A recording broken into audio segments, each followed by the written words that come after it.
అందరికీ నమస్కారం. Welcome to my YouTube channel త్రియ పాప అమ్మ వ్లాగ్స్. ఈరోజు వీడియోలో ఎంతో హెల్దీ అయిన డ్రై ఫ్రూట్ లడ్డు ఎలా ప్రిపేర్ చేస్తారో మీతో షేర్ చేద్దాం అనుకుంటున్నాను. సమ్మర్ వచ్చేసింది కదా, పిల్లలు ఇంట్లోనే ఉంటారు, ఏదో ఒకటి చేసి పెట్టమని అడుగుతూ ఉంటారు కదా. అలాంటప్పుడు ఈ డ్రై ఫ్రూట్ లడ్డూని చేసి పెట్టండి, చాలా ఇష్టంగా తింటారు, హెల్త్కి కూడా ఎంతో మంచిది. ముందుగా ఇక్కడ నేను 1 కప్పు బాదాం తీసుకున్నాను, అలాగే 1/2 కప్పు కాజు, 1/2 కప్పు పిస్తా, 3/4 cup water melon seeds, 1/2 cup కిస్మిస్, 1/2 కప్పు బ్లాక్ కిస్మిస్, అలాగే డేట్స్ని ఇక్కడ నేను గింజలు తీసేసి తీసుకున్నాను. 20 వరకు అలా తీసుకున్నాను. ఇక్కడ డేట్స్ని వాటికి ఉండే స్వీట్నెస్ని బట్టి మనం తీసుకోవాల్సి ఉంటుంది. ఇవి చాలా స్వీట్గా ఉన్నాయి కాబట్టి నేను 20 వరకు అలా తీసుకున్నాను. గింజలు తీసేసి ఇలా తీసుకున్నాను. అలాగే అంజీర్ని కూడా నేను ఇక్కడ తీసుకున్నాను. 5 అంజీర్ ముక్కల్ని తీసుకొని ఇలా చిన్న చిన్న ముక్కలుగా కట్ చేసి తీసుకున్నాను. ఇక్కడ నేను బాదాం, కాజు, పిస్తాలని చిన్న చిన్న ముక్కలుగా కట్ చేసుకొని ఇలా తీసుకున్నాను. బాదాంని 3 ముక్కలుగాను, కాజుని 2 ముక్కలుగాను, అలాగే పిస్తాని కూడా 2 ముక్కలుగాను కట్ చేసుకొని తీసుకున్నాను.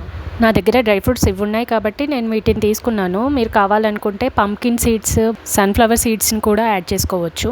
ముందుగా ఇక్కడ నేను స్టవ్ ఆన్ చేసి గిన్నె పెట్టుకుని, గిన్నె వేడైన తర్వాత 2 టేబుల్ స్పూన్ల నెయ్యిని వేసుకుంటున్నాను. నెయ్యి కరిగిన తర్వాత కట్ చేసి పెట్టుకున్న బాదాం, కాజు, పిస్తాలను వేసి ఫ్రై చేసుకుంటున్నాను. వీటిని వేయించుకునేటప్పుడు స్టవ్ కంపల్సరీగా సిమ్లోనే ఉండాలి. అలాగే డ్రై ఫ్రూట్స్ మాడిపోకుండా ఉండడానికి మధ్య మధ్యలో ఇలా కలుపుతూ ఉండాలి. వీటిని మరీ ఎక్కువసేపు కాకుండా కొద్దిసేపు మాత్రమే ఫ్రై చేసుకోవాలి. ఆ తర్వాత పక్కన పెట్టుకున్న వాటర్ మిలన్ సీడ్స్, కిస్మిస్, బ్లాక్ కిస్మిస్ని వేసుకొని కొద్దిగా ఫ్రై చేసుకోవాలి. వీటిని మరీ ఎక్కువసేపు వేయించుకోకుండా కొద్దిగా కలర్ చేంజ్ అయిన వెంటనే స్టవ్ ఆఫ్ చేసి పక్కన తీసుకోవాలి. ఇలా తీసుకున్న డ్రై ఫ్రూట్స్ని కొద్దిసేపు చల్లారనివ్వాలి. మరోవైపు మిక్సీ జార్ తీసుకుని అందులో గింజలను తీసి పక్కన పెట్టుకున్న ఖర్జూర, కట్ చేసి పెట్టుకున్న అంజీర్ ముక్కలను కూడా వేసి మెత్తగా గ్రైండ్ చేసుకోవాలి. ఇప్పుడు స్టవ్ ఆన్ చేసుకుని గిన్నె పెట్టుకుని, గిన్నె వేడైన తర్వాత 1 చెంచా నెయ్యి వేసి కరిగించుకోవాలి. నెయ్యి కరిగిన తర్వాత గ్రైండ్ చేసి పక్కన పెట్టుకున్న ఖర్జూర మిశ్రమాన్ని ఇందులో వేసి ఫ్రై చేసుకోవాలి. ఈ ఖర్జూర మిశ్రమం చెంచాకి అతుక్కుపోతూ ఉంటుంది కదా, అందుకే గరిటతో పాటు 1 చిన్న చెంచాని కూడా దీనికి యూస్ చేస్తున్నాను. కొద్దిసేపటికి ఈ ఖర్జూర సాఫ్ట్గా అయిపోతుందండి. వీడియోలో చూస్తున్నారు కదా, కొంచెం సేపటికి సాఫ్ట్గా అయిపోతుంది.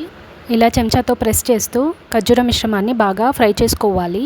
తొందరగానే ఇది ఫ్రై అయిపోతుందండి. కొద్దిసేపటికి స్టవ్ ఆఫ్ చేసుకోవాలి. స్టవ్ ఆఫ్ చేసిన వెంటనే వేయించి పక్కన పెట్టుకున్న డ్రై ఫ్రూట్స్ని ఈ ఖర్జూర పేస్ట్లో వేసి బాగా కలుపుకోవాలి.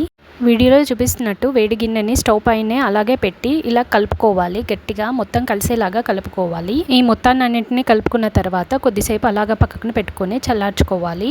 ఇప్పుడు ఈ మిశ్రమం కొద్దిగా గోరువెచ్చగా అయిన తర్వాత చేయికి నెయ్యి రాసుకొని వీడియోలో చూపిస్తున్నట్టు కొద్దిగా తీసుకుంటూ చేతితో ప్రెస్ చేస్తూ రౌండ్ లడ్డూ లాగా ప్రిపేర్ చేసుకోవాలి. వీడియోలో చూపిస్తున్నట్టు ఇలా చేతితో కొద్దిగా ప్రెస్ చేస్తూ లడ్డూలా ప్రిపేర్ చేసుకోవాలి. ఇక నేను ఆల్రెడీ గీ ఎక్కువగా వేసాను కాబట్టి చేతికి గీ ఏమి రాసుకోలేదండి. ఇన్ కేస్ మీకు కావాలనిపిస్తే చేతికి గీ రాసుకొని లడ్డూలను ఒత్తుకోవచ్చు. ఈ లడ్డూలను చిన్నపిల్లలే కాకుండా పెద్దవాళ్ళు కూడా తీసుకోవచ్చు.